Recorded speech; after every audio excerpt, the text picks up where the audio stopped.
Welcome into the Rockies Insider. I am your Rockies Insider, Patrick Lyons, and with me on the start of the League Championship Series, it's none other than my good buddy, Mr. Kevin Henry of the Gazette and Just Baseball and just about everywhere else. What's up, man? Everywhere else. Hey, good to see you, brother. How are you?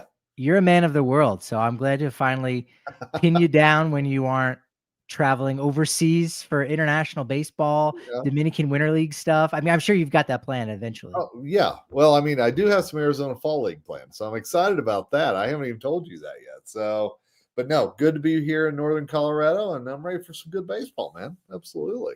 Yeah, I want to talk a little bit about this postseason and, you know, some players who have been made the GOAT and not the greatest of all time, but hey, they're the reason that your team may no longer be playing in the postseason. And who's that been for the Rockies, right? Who's been that guy that has failed in the postseason or at critical moments? We'll talk about that in a moment. But you brought up the Arizona Fall League. Do you know what's happening in Phoenix right now? It's a hurricane, dude. It's crazy. There's no Arizona Fall League news. I wanted to talk about that today, but Hurricane Priscilla. Yep. It canceled the AFL Tucson tripleheader planned on Saturday. The games on Sunday were canceled. I did not know Arizona could get hurricanes. Yeah, it's crazy. My mother-in-law lives in Tucson and was saying how, they're having flood watches and everything else. And certainly, they get their monsoons here or there, but not from a hurricane. That's a new one for sure. And they get haboobs. They get these like windstorms. Apparently, there's only been like 8, maybe this will be the 9th tropical storm since 1965 that Arizona has gotten. And the last one was in 1997. Wow. So this is actually would be the first one since the Arizona Diamondbacks have existed since they came about in 98. That's an interesting way to put it. Interesting. The Weather Channel meets MLB. Mike Trout might be tuning in right now. Mike, if you are watching, since you love your weather and your baseball, welcome to the show. Welcome Felix too in the chat. Good to see you, buddy. This postseason has been a lot like many others, where it's just exciting games, exciting finishes, series going the distance, and like always, you have those performers that seemingly come out of nowhere, and that's part of the beauty of the baseball playoffs is that you can't ride one or two players. You need contributions from everyone. Mm-hmm. I agree. And I think we're starting to see that. And I think you're going to see that so much these LCS. It's going to be all about the guys outside of Shohei and the MVPs that are in the lineup. I was talking with a friend of mine at dinner just a few minutes ago, huge Dodgers fan. And I told her, I said, it never fails that Kike Hernandez is in the middle of something this time of year. It never fails. He's just one of those guys. It's true. Yeah. For the Mariners in Game 5, Leo Rivas in his first ever postseason at-bat, game-tying RBI in the bottom of the 7th. Kerry Carpenter for the Tigers in a losing effort, reached base 6 times and homered in what was an elimination game for the first time in an elimination game since Babe Ruth. Trey Yasevich, 5 1/3 hitless and scoreless frames for the Jays against the Yankees after making only 3 big league starts and beginning his pro career in April in front of a few thousand folks in Dunedin. You talk about the Dodgers. You could throw Roki Sasaki in that conversation, right? Given how mediocre his season was as a starter, even in AAA. And then, of course, next to Aaron Judge's unlikely 0-2 home run off the foul pole. The 2 biggest things Yankees fans might remember this postseason are 8 shutout innings by rookie Cam Schlittler and that catch over the railing in the Red Sox dugout by none other than Ryan McMahon. Absolutely. And I think Ryan McMahon could be one of those guys that, we know so well here, but I still think there's so many people around the country that don't know who Ryan McMahon is or the type of player he is. And you saw it with the power, you saw it with the great catch. So hopefully those things will stick in some of the East Coast minds, shall we say, heading into next season. True. Yeah. He had a game tying home run there at one point to keep the Yankees alive, but they're out of it. Trevor Story's out of it. And there's still some ex-Rockies that are kicking around. If you want to root for, the likes of Jeff Hoffman out there or Eric Young Jr., the first base coach for the Mariners, if you need your connections. Well, dust off your Nick Mears jerseys, right? I mean, seriously, hey, I'm telling you, there's still some connections out there. And I'm curious to see, Nick Mears was really, really under the radar in the Cubs and LDS. I'm wondering if he's going to get a little more shine and usage in the NLCS. I'll be very curious to see. Yeah, we had in successive games in the we had in successive games in the ALDS, one ex-Rocky close out the series to move to the next round. Jeff Hoffman of the Jays striking out Cody Bellinger and glaring in the Yankees dugout, which is par for the course for him. And then another blow it for this team, Tommy Kahnle of the Tigers, with that walk-off hit by Jorge Polanco in the 15th inning. So the Rockies are there. They're in the postseason. They're just not wearing the purple pinstripes. He may not have been Tommy Kahnle may not have been able to keep his WWE belt that night, that he usually has in there. Somebody may have taken it from him after that one. That's true. Of course, in between those two games on Thursday, you had the Phillies and Dodgers, two teams with the biggest and arguably the best overall talent against one another, with zero Rockies on either roster to be found, coaching staff or otherwise. What does that mean? I don't know. But then Saturday, Drew Pomerantz gets to start for the Cubs. The ex-Rocky who dates back the furthest, had his debut in 2011, still active, barely edging out Charlie Blackmon for the longest actively tenured ex-Rocky. I love the little strings that there still are. All roads lead back to 5280 for sure.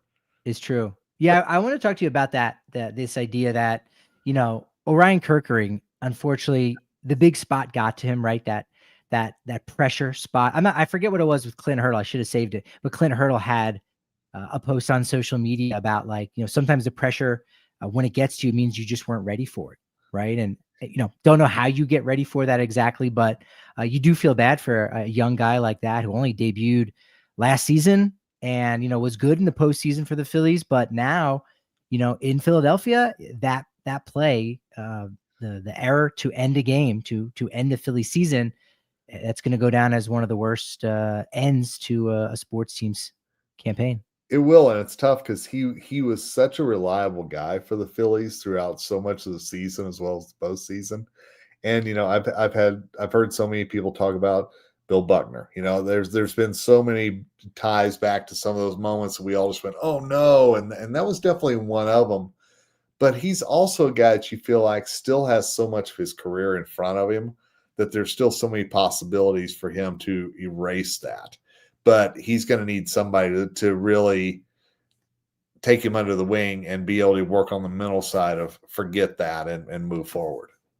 Yeah, it's funny how you phrase that of hey, you're going to have more opportunities to do that, especially being so young. And there's a Rocky that I'm sure might be the first one that off the top of your head, when you think about maybe not performing in a big moment for the Rockies, who later on did perform in the World Series to win a ring. So I thought about this. It got me thinking, what have been the biggest whiffs in Rockies history? And if you look at the 2018 NL wildcard game, I'd kind of forgotten David Dahl went 0 for 6 in that game, into a inning ending, or rather it was he grounded into a double play after an Ian Desmond leadoff single in the 7th, was 0 for 3 with runners in the scoring position, also was 0 for 5 against the Brewers in the NLDS. And again, you lose that game at Wrigley Field, maybe David Dahl is the one that's the GOAT, lowercase GOAT.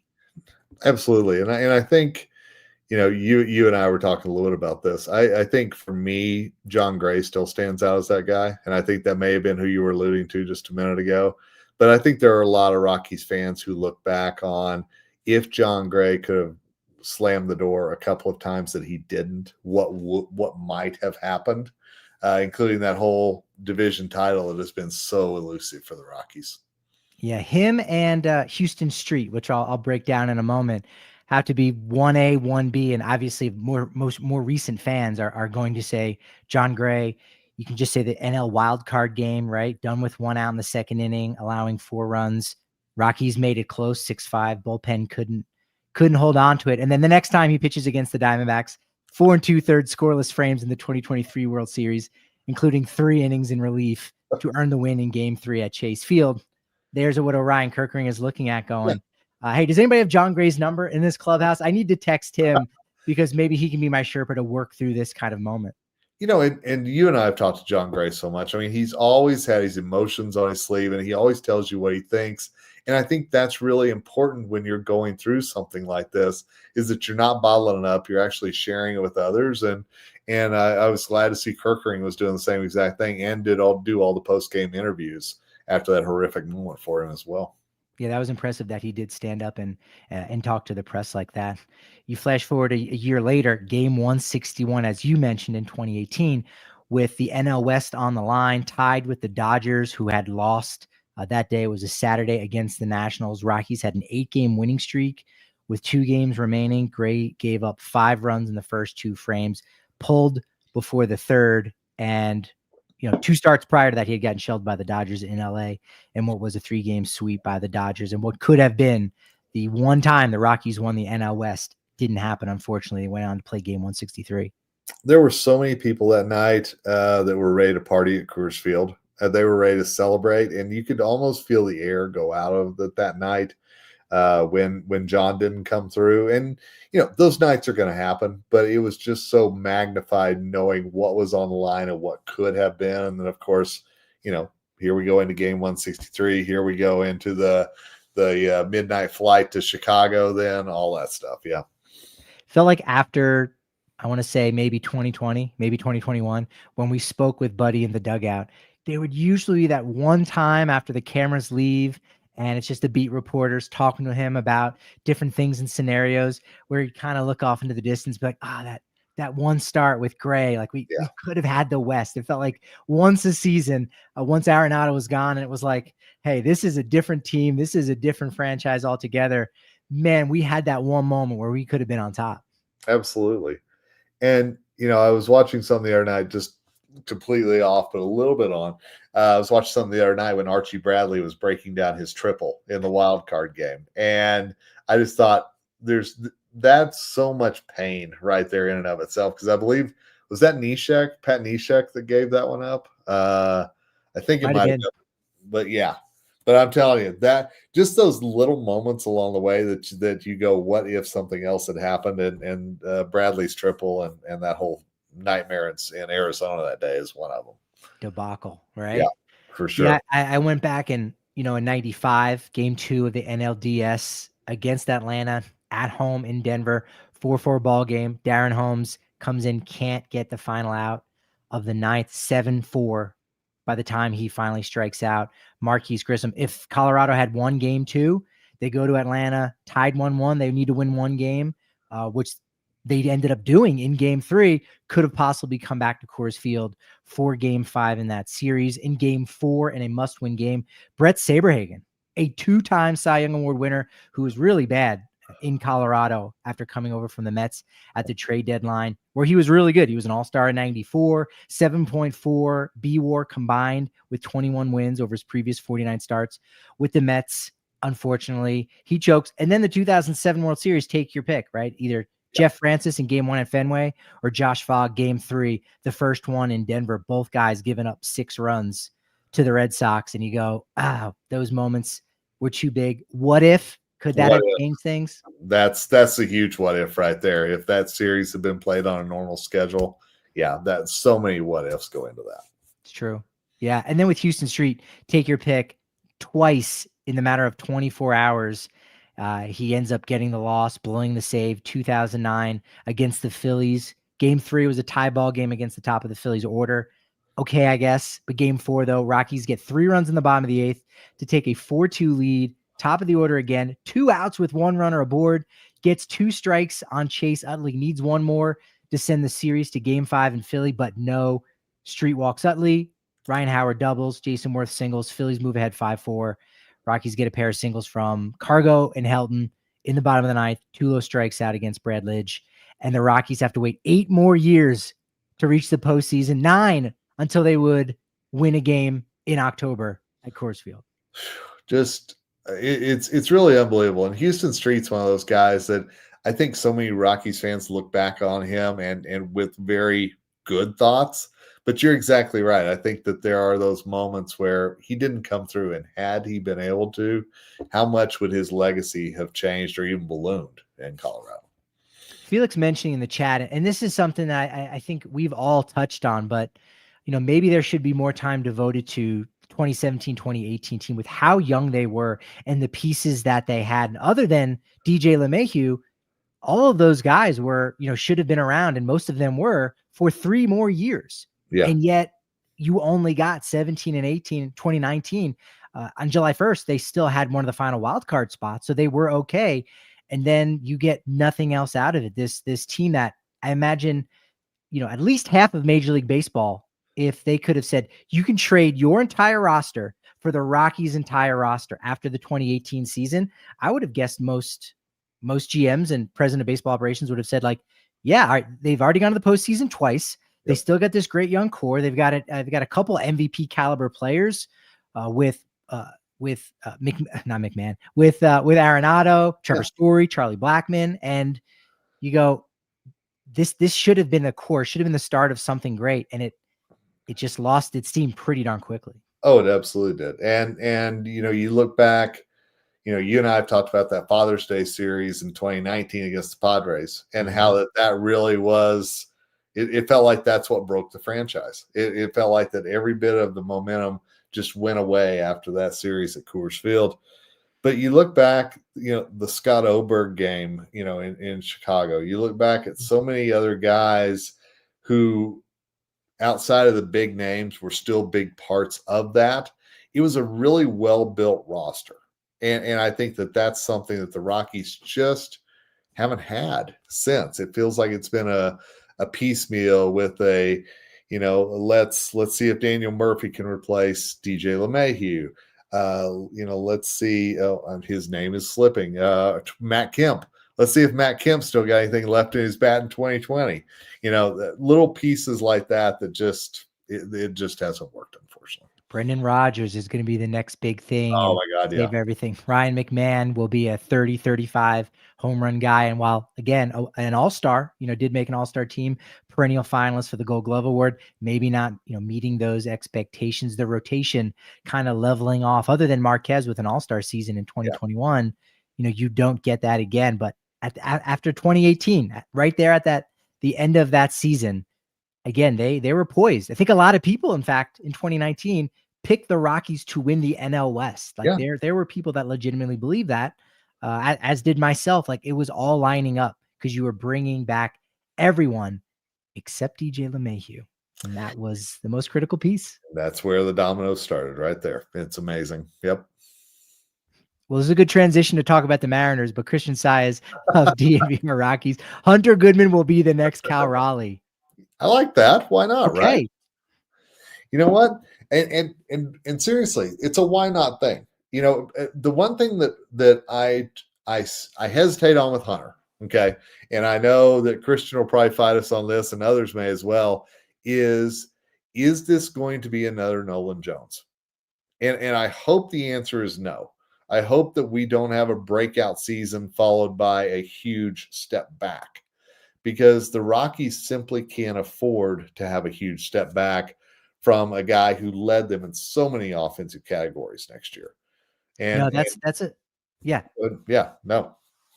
fair comparison. I think I do like the odds of Hunter Goodman, continuing to be productive at the plate, more so than Nolan Jones, who certainly was a top prospect, but had struggled in a couple tastes at the big league level. And Hunter Goodman was fine offensively at the big league level, but had, I think, a lot more success and was really underrated in the minor leagues, a perennial 30 home run hitter in the minors. So that hit tool was always there, just not getting the opportunity to do it at catcher, learning a new position every year from first base to corner outfield. So, it'll be interesting to see, how much he is able to stick at catcher. I think I like Goodman's odds to figure this out and continue to progress more so than Jones. The big question, though, that I think is still true with Jones, as it was with Brenton Doyle, is, do you want to lock this guy up to an extension when, if he can't stick at catcher, he loses a ton of value when you put him over at first base or in right field? And now all of a sudden,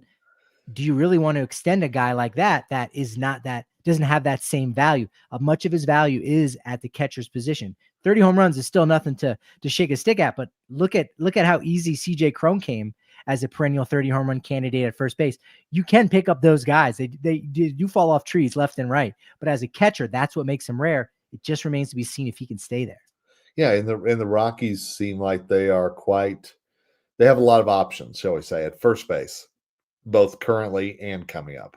There's a lot of options in the outfield as well. So if for some reason Hunter Goodman can't be behind the dish, then I think you're exactly right. Hunter Goodman's value goes down a little bit. But I also believe that what he showed this year, A, staying healthy, and B, staying productive, even in that September, whenever he was, he'd gotten a lot of games under his belt. I think that's a really good sign for what he can do moving forward. But I will also say everything went perfect last year for Hunter Goodman, health-wise, everything else-wise. And so I hope the Rockies are already thinking about, if things don't go perfectly in 2026, is Braxton Fulford a guy?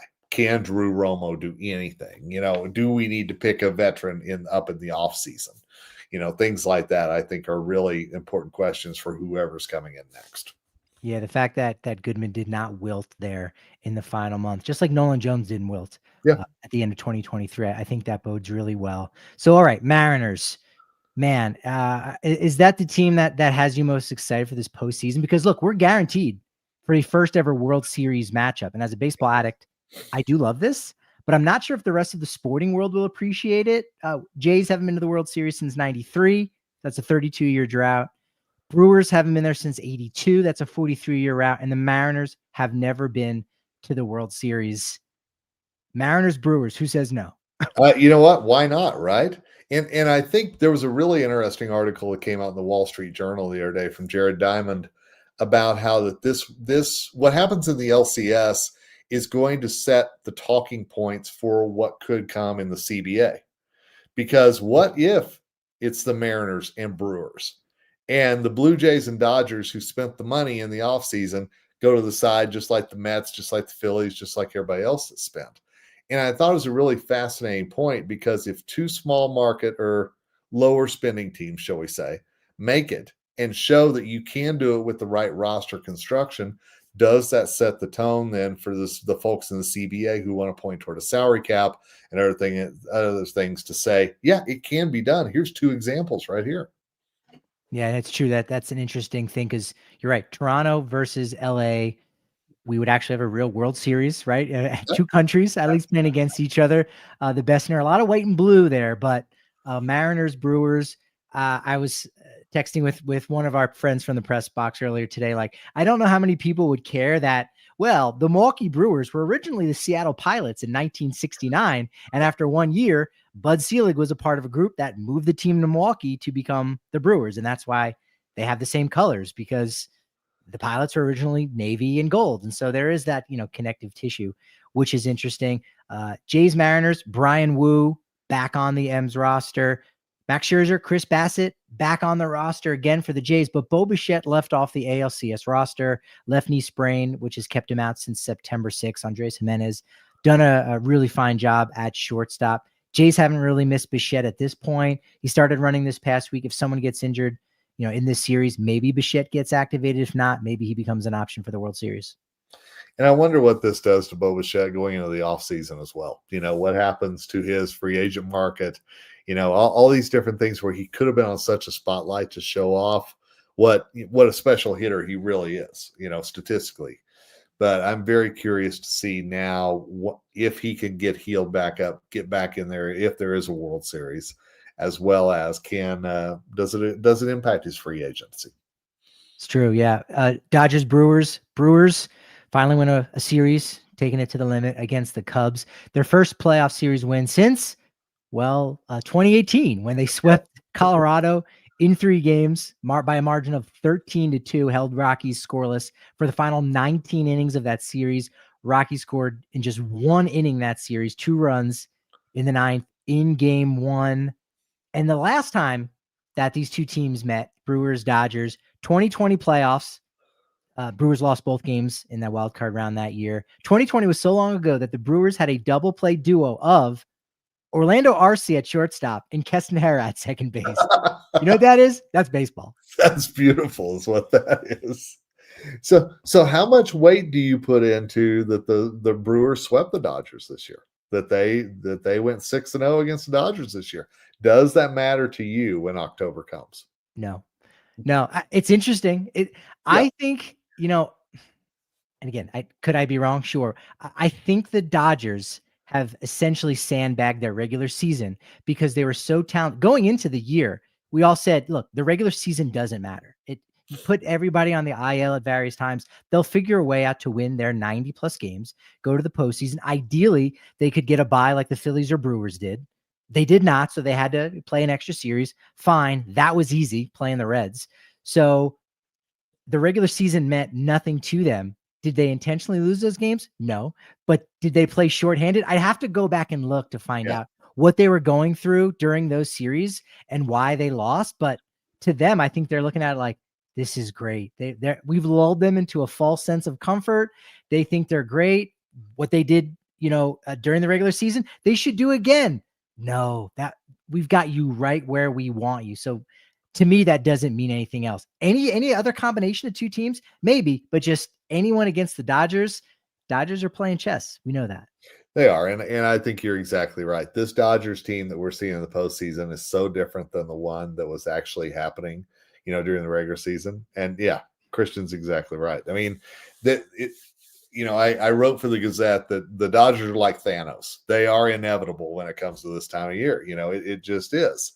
And I think that one of the things that helps the Dodgers so much this time of year, and it was discussed, I think it was during the Phillies series, is how well prepared they are for every pitcher.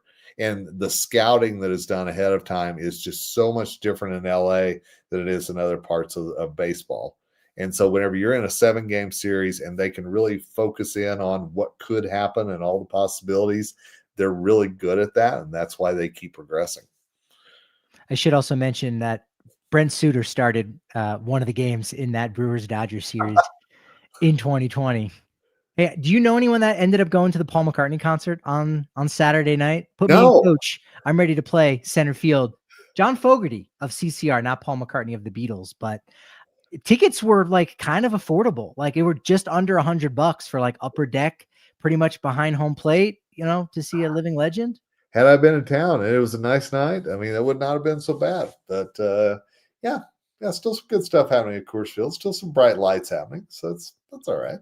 Is that golf event still about to happen, or did that already go down? I know it was scheduled. I don't know when, though, to be honest. Oh. Rockies Insider. With me, your Rockies Insider, Patrick Lyons, joined by Kevin Henry of the Gazette and Just Baseball, you name it. I do want to talk about what's going on with the Rockies right now, but the World Series, we know how sometimes the NFL and the NBA might have their hand in trying to navigate certain teams to get to the championship. I don't know that happens in baseball. I don't think that it happens. Baseball would like for that to go on, but I think, I'm just curious, like, what is more important for the 2025 World Series? That, Major League Baseball gets that matchup of Toronto versus Los Angeles, Blue Jays versus Dodgers, or just make sure that we have a pair of series that go at least 6 games. And I ask that because we've got 2 scheduled and 2 guaranteed off days before the start of the World Series next Friday, October 24th. If we get a pair of 6-game series, that means there's going to be at least 1 extra off day. And if we get a pair of 5-game series, that could be nearly a week off from the time in which they're popping bottles and the start of the World Series. I think Seattle, Los Angeles would be a worst case for television, because I think you're going to have 2 West Coast teams going at each other and people are going to go, I'm good, thanks. So I think Toronto, LA is the best case scenario for MLB on a number of levels. And I also think that Rob Manfred really, in his heart, would love to see those teams that spend a little more get in there as well. Those teams that have, and hey, could we set up a USA Canada? It worked for the NHL this year with their 4 countries tournament and everything else. Could you really play it up like that? I think that there's a lot more advantages to a Toronto LA series than if you threw in Milwaukee or Seattle into the mix. I could even see where Toronto and Milwaukee could benefit MLB and then playing off this idea of again, a true World Series, or Yeah, again, how many players are actually Canadian for the Blue Jays? I mean, other than Vlad Guerrero Jr., a true Canadian.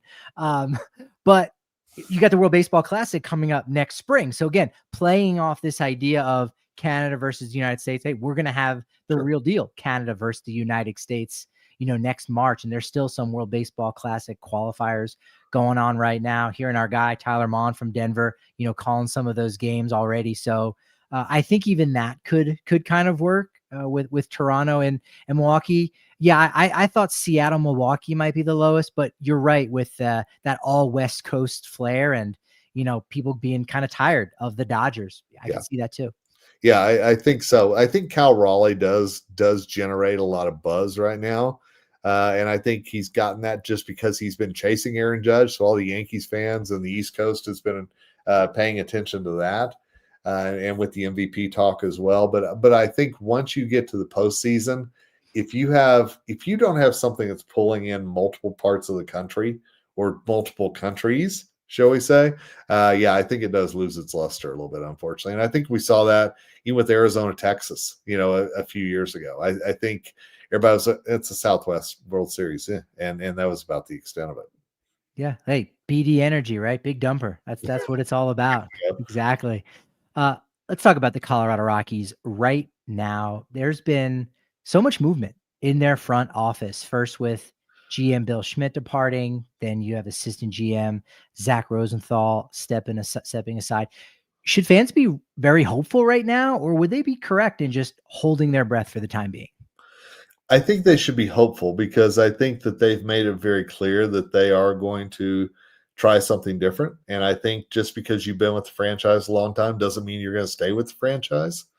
And I really do think we'll get to the end of October and we'll have our answer. I think you have to have somebody in place before the GM meetings next month in Las Vegas, and certainly before winter meetings in December, in Orlando. But I think that there's a lot of hope right now about the direction they may go. And I think if they make that choice from outside the organization and bring in somebody like a Thad Levine or whoever it might be, I think that will generate a lot of good buzz for the franchise as well. I think my one worry or the trepidation is you could go outside the organization with somebody that could just be a yes man for another team. Like somebody of like, look, we'll give you this title, we'll pay you fairly well, but just know, the final call is going to be a little bit more upstairs with owner Dick Monfort. And so I think you could check off the boxes and provide a certain amount of lip service, if you will, and go through the steps. But will it be the right call? Will it be a more known name within the industry, a highly respected name? And if they go a different direction, manager, which we'll talk about here eventually, is it going to be somebody notable, or will it be just window dressing for more of the same? Yeah, and I think had Walker Monfort not come into the equation when he did, and had that statement not been in the Bill Schmidt release, I think I would be a lot more reluctant to say the change is coming. But I think they've made very clear, even whenever Walker first talked to us in the media, that they're going to try to do some things differently. They've heard and they've seen what happens if you don't. And I think even with the CBA coming up, there's a lot of folks out there that are talking about that they may just kind of punt on this year and see what CBA holds and then try to build something. But I get the feeling that they're going to at least start laying some of the groundwork next year for what could come after the CBA instead of just wait and see. Yeah, I agree. Walker has definitely said all the right things, and I think the organization has attributed some really good things to Walker Monfort to really put him up there as the poster child. And so, if he really is this not just a new voice, but a loud voice that they are going to listen to, then I think yes, then this thing could turn around, and maybe some of the success he's had on the business side of things can translate on the baseball side, or at least you could have enough wherewithal to say, hey, I'm not a true baseballman. I'm a businessman. So you know what? I am going to bring in somebody that knows what they're doing, and I'm going to kind of follow their lead and trust that this person who is a lifer and does know what's going on. Like, let's do it their way, within reason, right? Like, that could work. I could see that happening. Yeah, and I think if you really follow the mantra of I'm not going to be the smartest guy in the room, and you're going to hire people around you who know more about that than you do, certainly you've got your skill set, but you hire others that have their skill sets as well. I think that's going to be the biggest thing for the Rockies is somebody who's genuinely excited about trying to solve the altitude puzzle and not just coming in, as you said, to be a yes man. I think you have to have somebody that comes in with a plan for not only how to solve things here in Denver, but how are you going to rebuild the farm system? How are you going to make sure that the guys coming through Fresno and Hartford and everywhere else are ready whenever their time comes in Denver? Because we've seen a lot of guys who have gotten that chance to come up, and you've also seen that they haven't exactly been as ready as you hoped they would be. Yeah, very true. I know you just wrote about this for the Gazette.com. 3 of the top candidates for the open position. Is any of them a front runner right now, or is this really just going to take a while before we find out who's going to run this organization? I really do believe that the Rockies are going to be ready by the end of the month. If I were a betting man, I would say by the end of the month, there's going to be somebody in place. And I do think that they're having conversations that you and I and everybody else don't know about. That, one thing I've learned about the Rockies is they do a good job of keeping secrets. They've learned how to kind of close the loop a little bit. And so it would not surprise me at all if they're already having conversations. Now, of course, you got to have conversations with people that aren't still involved with the postseason. And so that, keep that in mind as well. But I do think that they're going to be ready once the World Series ends and once free agency starts up and once we can start doing all these different things that is the baseball offseason. I think they'll have a plan in place. Yeah, you can't poach anybody from Milwaukee and Seattle just yet. Not yet. And of course, a lot of people are talking about the gentleman who's the assistant GM in Seattle, and if that's the case, and if he's really a front runner, well, got to wait a little longer. It's true. While the Innocent saying the way Warren Schaeffer was talking at the end of the season made me believe he thinks he's coming back.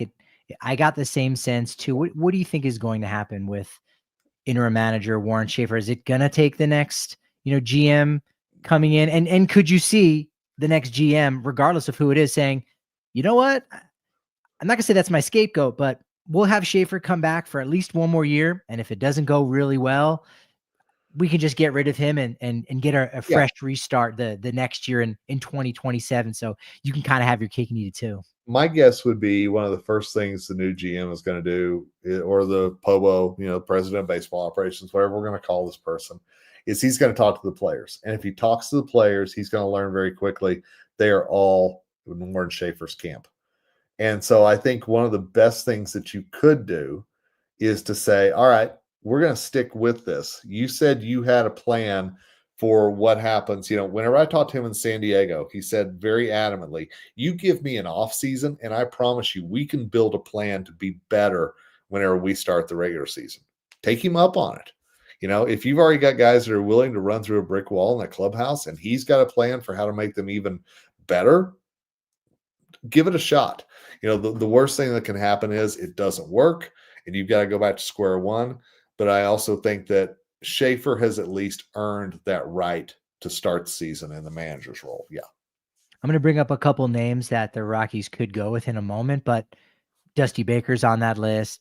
Dave Martinez. You bring in Dusty Baker, I don't know that the team is magically going to win 80 games or 75 games, right? So to your point, you can ride with Warren Schaeffer and look, the Orioles, different scenario, right? Because as they were intending to tank, they knew they were going to be bad and they were okay with it versus what's happening with the Rockies. But Brandon Hyde was there for a couple 100-loss seasons and was still able to grow with the team before he was let go this past year. So, Schaeffer could be that guy, that bridge from the 100-loss era to respectability. And then you can decide from there if you want to continue to go forward or go a different route in your manager spot. And it's a great point with Hyde, because one of the things that they kept with him was because the young players believed in him. And I think that that's exactly what you're seeing here in Colorado as well. And I think, if whoever comes in is going to have ideas, do those ideas mesh with what Schaeffer's ideas are? I think that's going to be the biggest question of all. I don't think it's if Warren Schaeffer's right for the job or anything else. It's, can these two work together? and will they actually have some ideas that are outside the box? And I think if the answer to that is yes, then absolutely Schaeffer can stay. If you're listening to this on the podcast side of things, I highly recommend you go over to YouTube to read Wild the Innocent's comment here, which I will not repeat. It's PG friendly, like it's kid friendly, kid approved, but just go to the Rockies Insider channel over on YouTube.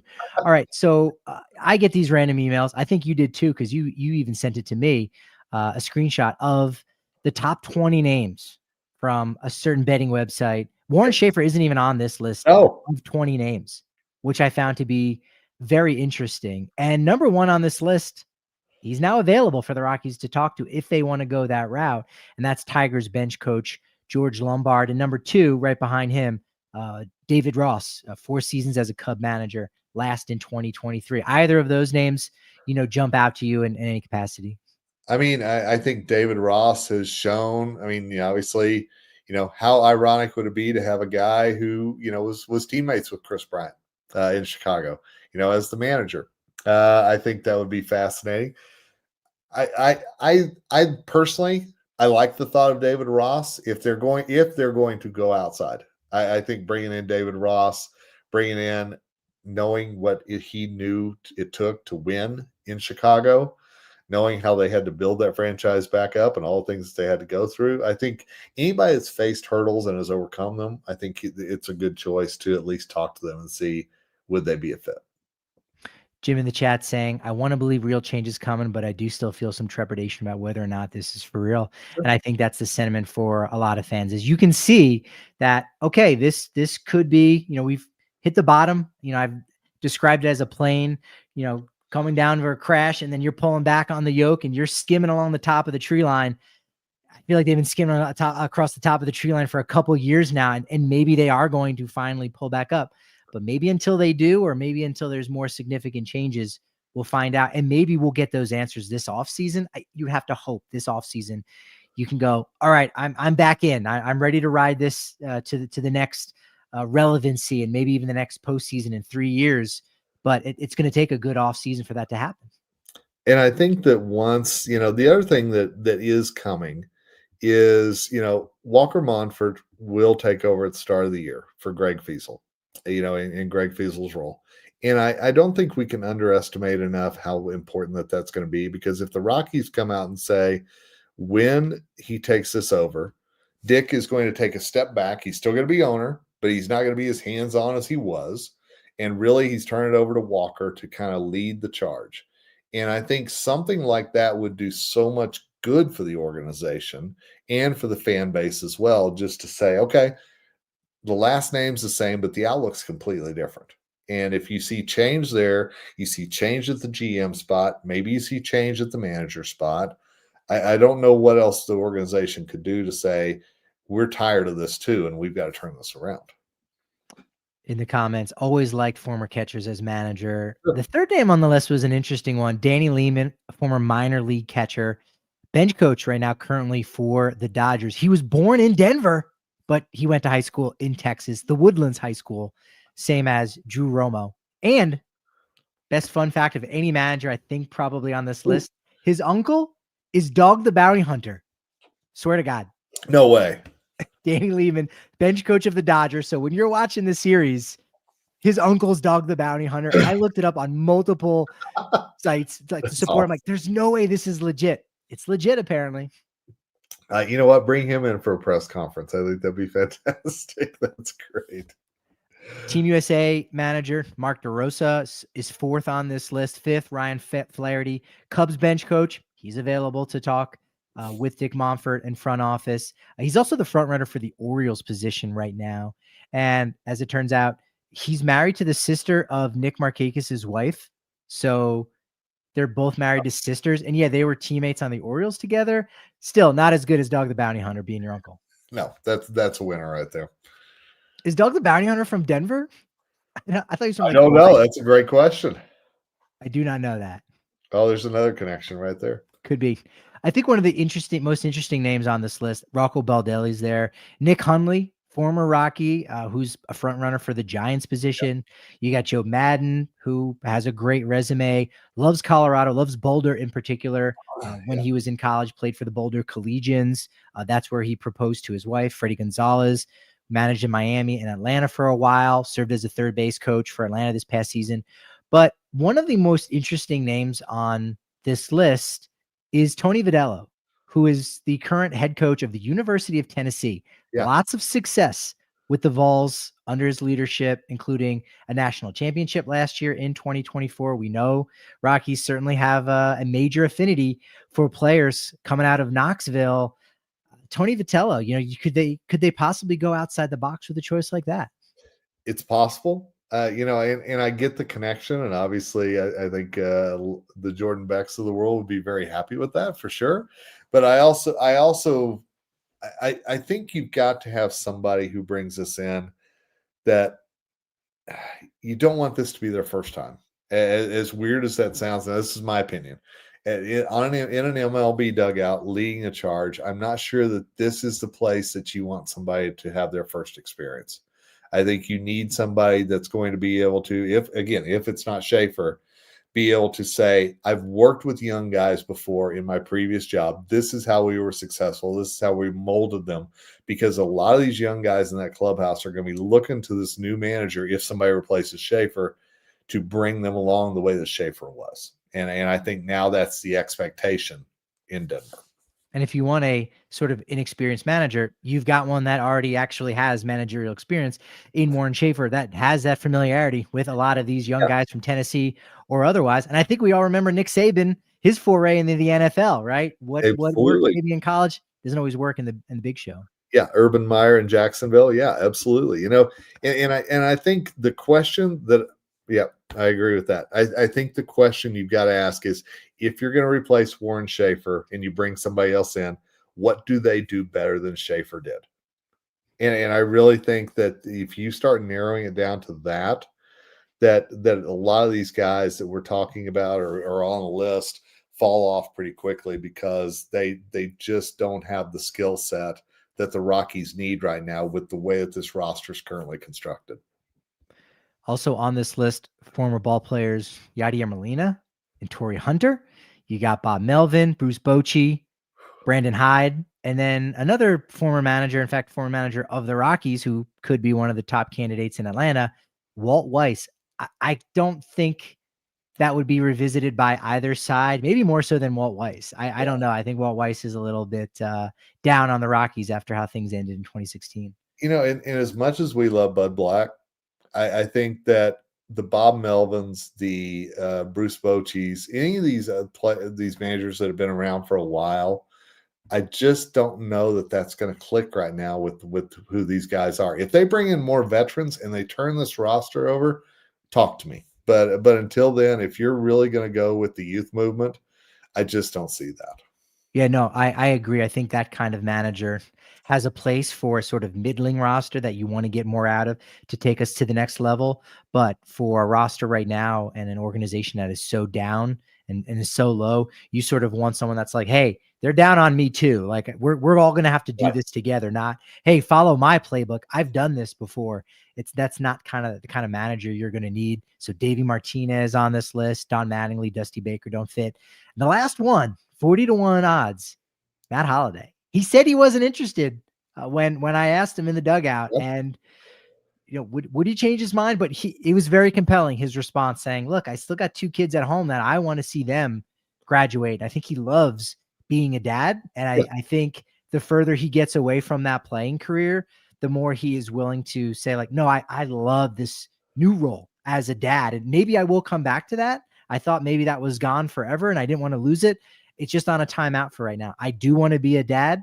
And when they're all grown up in a couple years from now, then maybe I'll come manage my son, Ethan Holliday, in Denver. Yeah. I with Matt Holliday, to me, it's not a no, it's a not yet. I really think that he is going to fulfill that dad role, and good for him for doing that. I think that's amazing. But when they're an empty nester there in Stillwater, it might be a little different. It's possible. It's not a no, just a not yet. So you're saying there's a chance. Exactly. Cute. I do like that.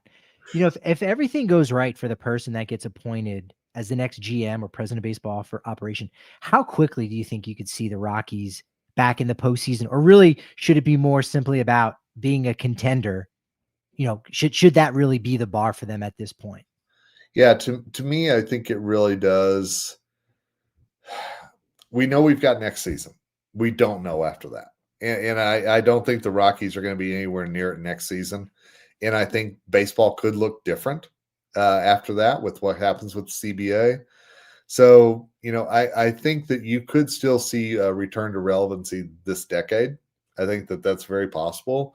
But I also think it really depends on what kind of help might there be for the franchise in the upcoming CBA, as well as what if we lose time, with any kind of lockout. If all of a sudden these guys that are developing don't develop, what does that do to this franchise? And I think that that's a very real question that we've got to be thinking about. Rockies Insider. With me, your Rockies Insider, Patrick Lyons, with Kevin Henry, talking about the Savannah Bananas in just a moment. Let's stick on the subject of the Colorado Rockies. I think this is still a Rockies podcast until it becomes, the Bananas Insider, which maybe, I mean, hey, look, if I need the clicks, I guess I got to do that. But I'm curious how difficult, and I'll give you my point of view first if you want, but how difficult was this season covering the Rockies from a journalistic standpoint? Now, personally, for me, it wasn't that difficult, but I would say that it was far from easy because the exciting stories simply weren't popping up in any capacity, right? Yeah, there's only so many times that you can go down in the locker room after the game and ask a guy about what went wrong. And I think that every one of those guys, the vast majority of them were amazing to deal with, talking about what went wrong and why they were 0 for 4 again tonight and why they lost again and all these different things. It was a lot. In retrospect, it was easier than I thought it was going to be. Granted, it was hard to dig up stories. It was hard to come up with things to keep people's interest, especially whenever the Broncos season really kicked into gear. But for the most part, guys were willing to talk. Guys were willing to be very open and honest about how it sucked to lose. And I think that made our jobs easier. Those of us who were in there every night and trying to get to the bottom of what comes next and how low is this really going to go. Yeah, there were just no inklings of, hey, maybe so-and-so could be the next big thing, because we'd seen that not come to fruition, and Tovar's hurt. Doyle's got his off the field issue things. I mean, there was Hunter Goodman, but that wasn't really enough to sustain us. And there wasn't even the so-and-so is dominating in the minors. We did see Karros eventually. Veen was there early on. But like you said, with all of the losses, there were rarely those like good, fun vibes in the clubhouse following a rare win. And because it was a rare win, the guys really couldn't get a lot more excited beyond that, right? There were some of those pockets like in July, which had more wins and there were more memorable moments and more positivity post game, but like you're expected to win a couple games. So when you win, it's not like, yeah, man, we're great. It's like, no, that could get taken out of context in a way. So they never really got too high and they never really were able to have that much fun, except again, a couple times here and there during the season. And there's all the talk about all the new guys, all the rookies that made their debuts this year. And, you and I were in there. It's hard to talk to Ryan Ritter about making his debut on a night when they get beat 9-2. And he, and he's trying to talk about his joy, but he's also doing it quiet because everybody else is mourning a loss in there. How many times do we do that? So it was tough on that front as well, because I felt like some of the rookies really didn't get to savor those moments so much because they were also being very mindful of the environment that was around them. Yeah, that will be one of the, interesting conversations in spring, or at least early on in the season, if things start going at least decent, right? They're around 500, to just say like, what was that like? You're supposed to have this big moment, and you do for your family, but it's kind of, rained on in a lot of ways by this season. What was that like during the off season? How much did that stick with you? How much did that maybe weigh on you, or, frustrate you, disappoint you in any capacity? Because you're right, this is supposed to be this really big moment, and it still is for them, but it sucks to think that maybe they're not able to celebrate it in that same capacity. I'd be curious to know what the Rockies record was for the 13 debuts that they have.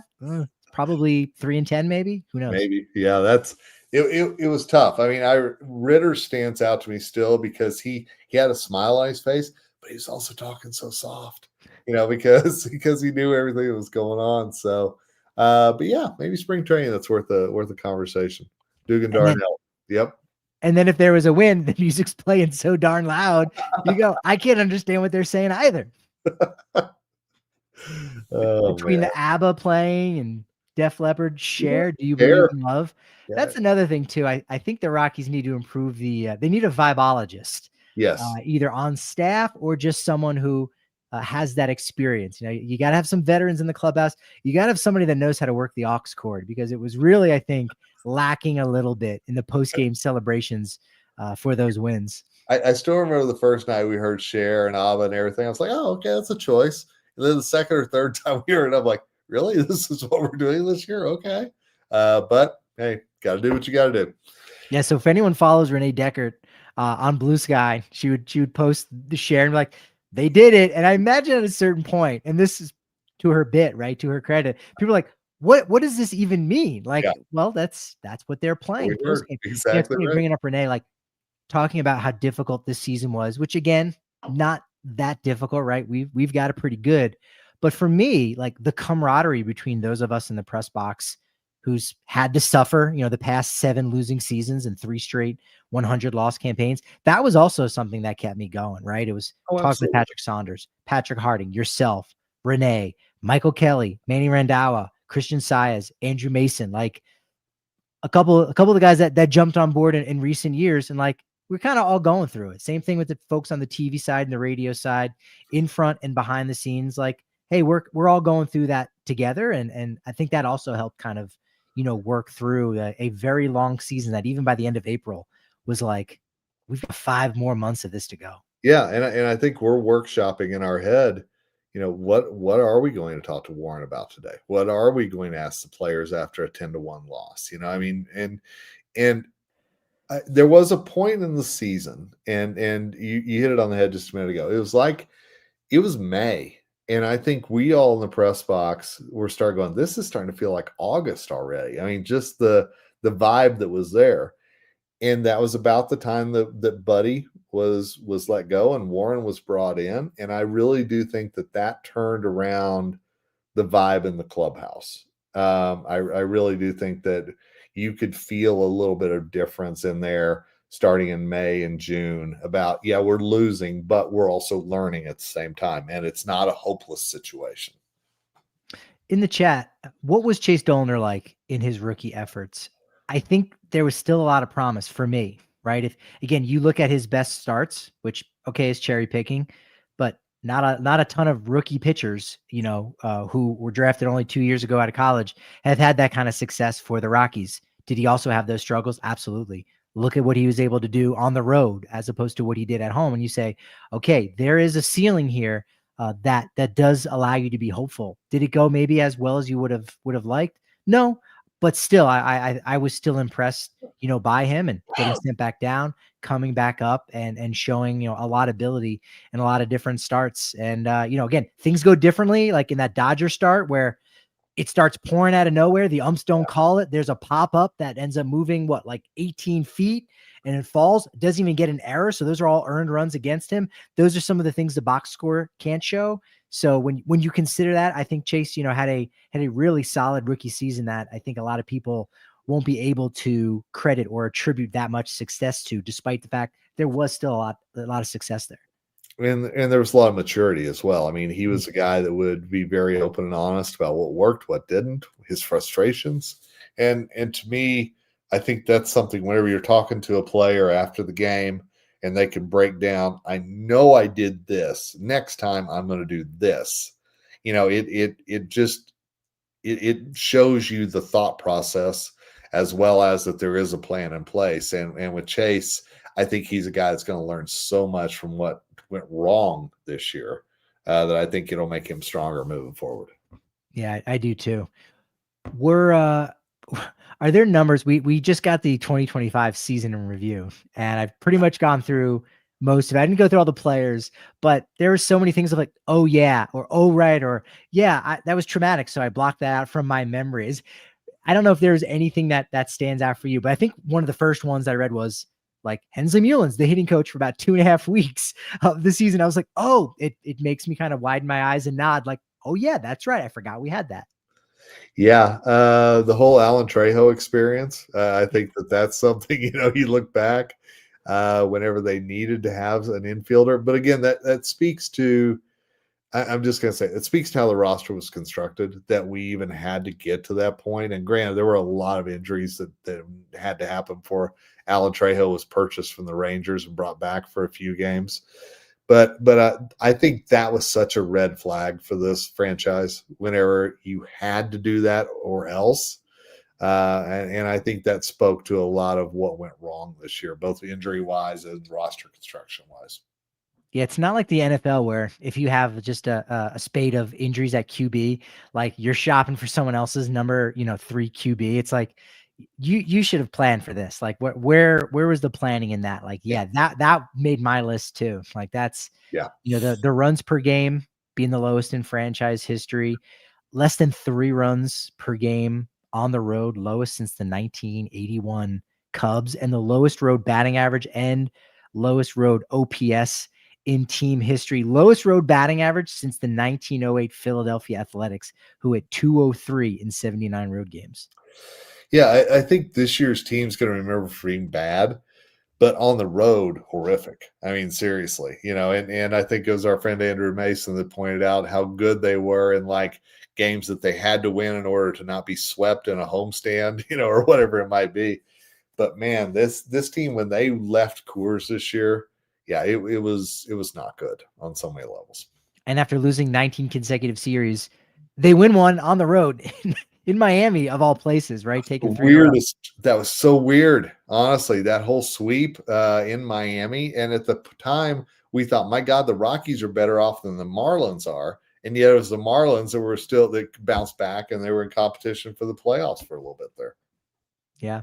Colorado finishes the year with a .981 team fielding percentage, the second lowest in the majors this year.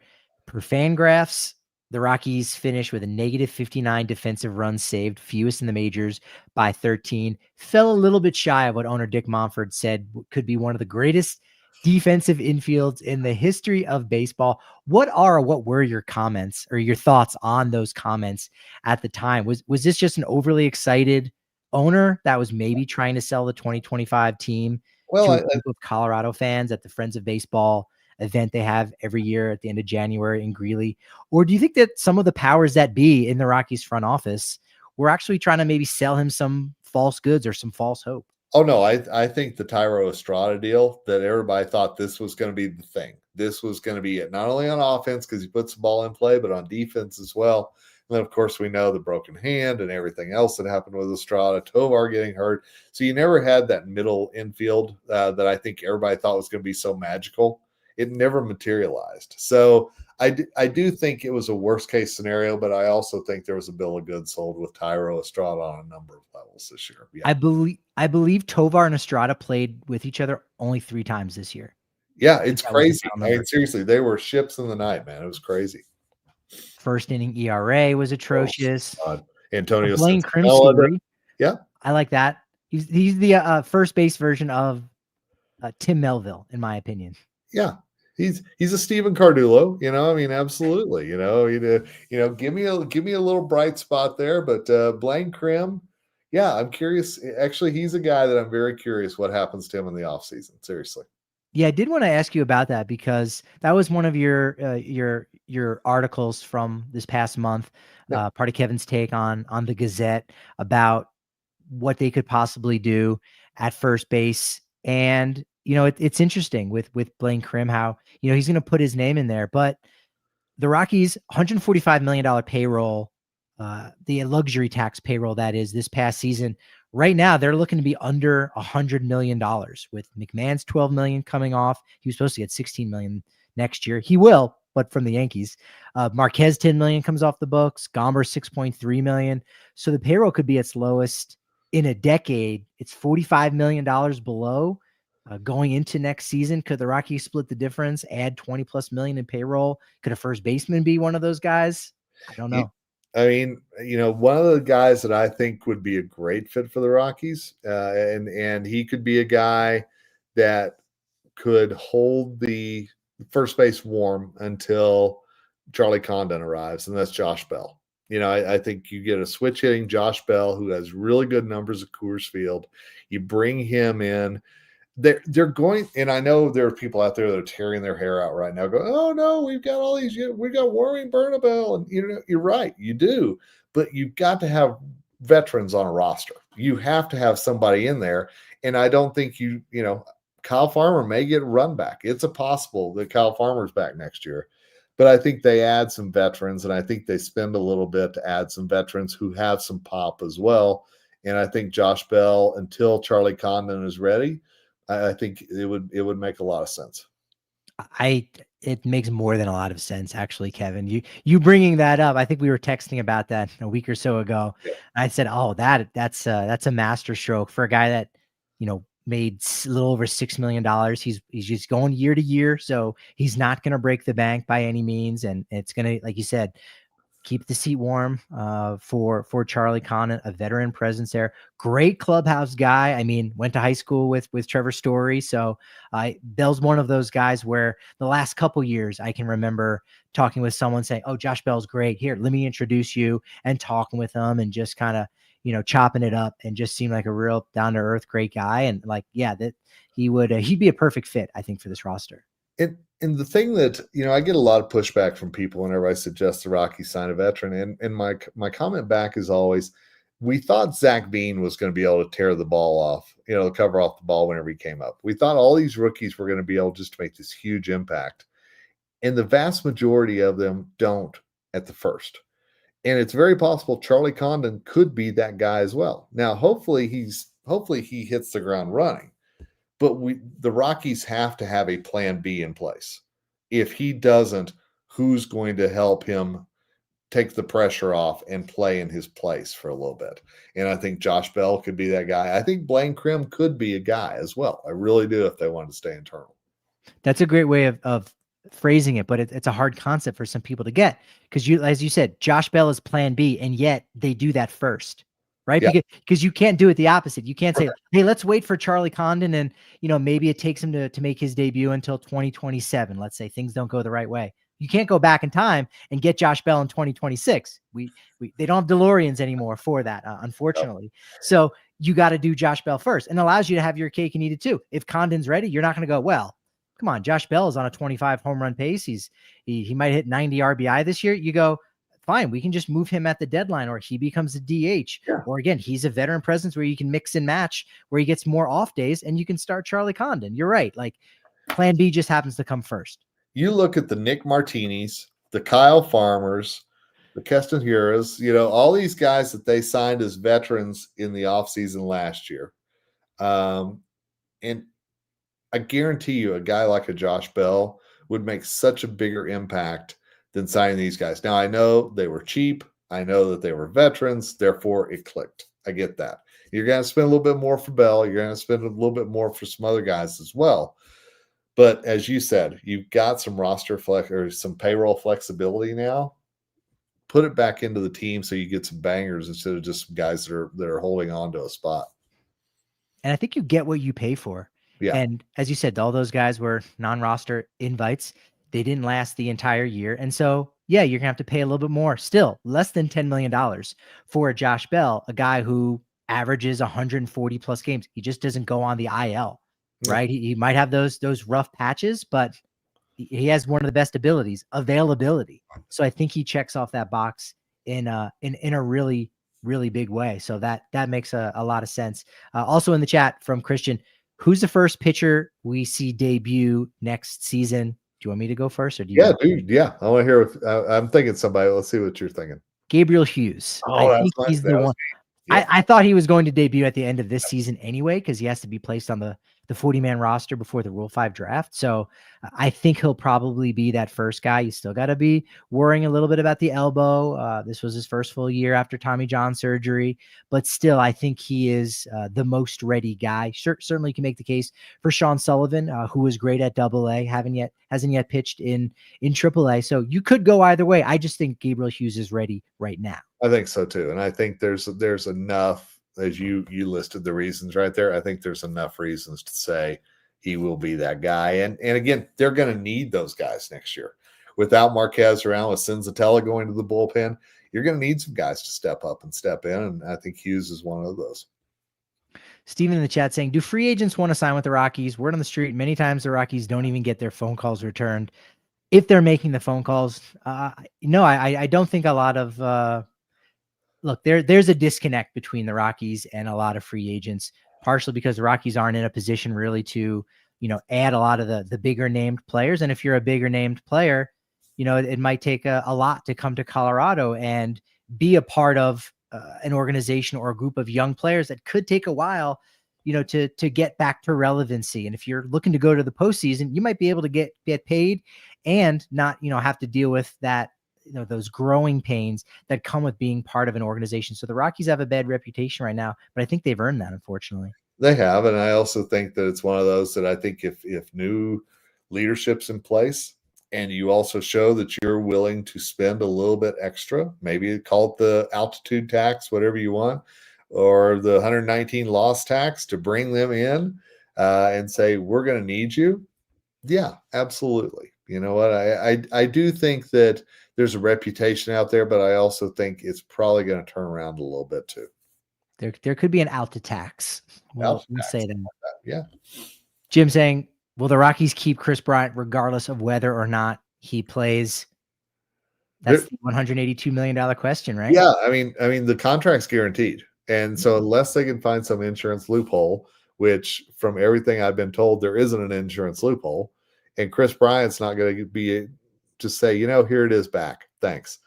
I think that they'll need to make a decision this offseason, and I think the new GM Pobo will make a decision on that, and they may just decide to cut bait with it and just say, you know what? So we don't have to worry about this anymore, answer the questions. We're done. Here you go. Right off into the sunset. And I think Chris may be ready to do that too. And that could be the right timing, right? Like one of the first moves that the new man in charge is to get rid of this albatross. That was not from, my tenure. That was the last guy. So I'm going to clean up that mistake. Hey, the fans are certainly going to like something like that. Not realizing that, okay, you don't just now magically have $28 million that you can go spend. As you said, that is absolutely guaranteed. So it is. And we know TV revenue is really not going to change a whole lot. There's not a lot of big sources of income coming in. So you look at who fell off the payroll, what can you add in? And, again, what happens the season after next? I think that's a huge question. I loved your article and recommend folks to go over and check out Has Rockies Historic Losing Impacted Coors Field Attendance? It's complicated. I think, the attendance did dip, and that one doubleheader actually reconfigured the numbers just a little bit. So the Rockies averaged a little over 30,000 per game, which, again, we know how those Saturday nights can be and Friday nights in the summertime or when the big teams come to town. But even still, there are those just regular games where you go, man, there's still 30,000 people showing up to the ballpark. And it's, despite a little dip in attendance, it's still good money right now in Denver and Lodo. It is. And as I mentioned in my article, what jersey are they wearing? What color are they wearing? Because, man, when the Cubs came to town Labor Day weekend, that still sticks with me, how that was such Wrigley West. And I think that's what, whenever you look at Colorado's numbers, you've got to look at Rockies fans versus overall fans. And I think you will see spikes for fireworks shows. You'll see spikes for Cubs coming in, under normal circumstances, Cardinals coming in, but I think they've pulled back now. So yeah, it's complicated. I think there's a good core Rockies, fan base, but I think most nights you go in there, depending on who the opponent is, you'll see a lot of different color jerseys as well. And when those bigger teams come to town, you'll see a random third team of just, hey, Yeah, this is a big event. This is a place to be. I've got friends here. I'm gonna wear my, Mike Schmidt jersey when it's Dodgers Rockies. Like you do get those weird outtakes as well. you do, absolutely. Yeah, yeah. The attendance issue, if it isn't even an issue, it's one of the reasons why I said going back to 2020 when or 2021 when they traded Nolan Arenado and it just looked like they were giving up. That's the perfect time to tank because Coors Field is recession proof. You could have still had 2.5 million coming through the gates with a really bad roster, but at least with a plan in place. And Rockies again have the record of a tanking team without the plan. Absolutely. And I think there are those people who will come to Coors Field for the sunsets and the rooftop, and they couldn't tell you who's the starting second baseman. Absolutely. And I also think that there's a lot of fans out there that will come watch baseball regardless because it's Major League Baseball. So there's levels to attendance. There absolutely is. We've got a bonus topic here to talk about because Okay. I don't know if you saw the Savannah Bananas had a city selection show. I did see that. It's interesting. Yeah, and you can like watch it on YouTube. It's like 2 hours. It's like it's a whole spectacle. It was pretty interesting. The Texas Tailgaters like had their own schedule announced. They're gonna be playing a lot of PCL and Texas League stadiums, including Amarillo, Texas. It's like a 6-hour drive from Denver if you're up for it in late April. You could do that. The party animals are going to be in Albuquerque on April 11th through 12th, Salt Lake City, August 13th through 15th. If you want to drive out, hang out in Moab for a little bit, go check out SLC. And they also unveiled two new teams, the Loco Beach Coconuts, coached by Shane Victorino, or as they call it, a primetime coach, Yes. and the Indianapolis Clowns. They work with the Negro League Hall I of love Fame that. and Bob Kendrick. The Indianapolis Clowns, they're going to be called Ryan Howard is going to be their primetime coach. They're going to play a game at Duncan Park in Hartford. They're also going to North Dakota and South Dakota. I don't necessarily know that the Savannah Bananas are like taking things to another level, but they are trying to expand their concept with the Banana Ball Championship League and have all of these teams playing each other and then having a playoff at the end of the year. I think I saw in the video they're going to 45 different states this year, and good for them. I mean, seriously, I think that's fantastic. If you can go to Lincoln, Nebraska, and you can go to Amarillo, and you can go to all these places and still draw the big crowds, I mean, it just shows that they figured out a way to further the reach of baseball, and it's not a bad thing at all. And I think some of these games, even there won't even be the Bananas playing. Like it'll be the Oh. Tailgaters versus the Party Animals. So it's like a spin-off. It's like Joni loves Chachi. Like, well, I loved Happy Days. Maybe I'll watch this show. Like it worked for Laverne and Shirley. Like again, using the Happy Days spin-off concept, right? I didn't have a Chachi mentioned on the bingo card tonight, so well done. Absolutely. You didn't. You didn't read the outline. You didn't read the notes. It's all pre-planned. Nothing spontaneous. Bananas going to Yankee Stadium, which is amazing, and they're going to be in Denver again on August 14th and 15th against the Indianapolis Clowns, which should be a real cool one. I think that'll be cool, and I really hope that Ryan Howard, almost Rockies legend Ryan Howard, is there with the Clowns as well. So that'd be awesome. That's right. Yeah, maybe he'll be wearing like an Isotopes, undershirt or something like that. And then you got to see, like, is it going to be Ubaldo and Vinny coming back again? Could they get Tulo out, Charlie Blackmon? Now that it's the second year in a row, I feel like they have to try to outdo themselves at least a little bit, right? Oh, I think so. Yeah, for sure. Yeah, I was a little surprised. I wasn't sure if they would come back to a major market like this twice, despite again tons of success.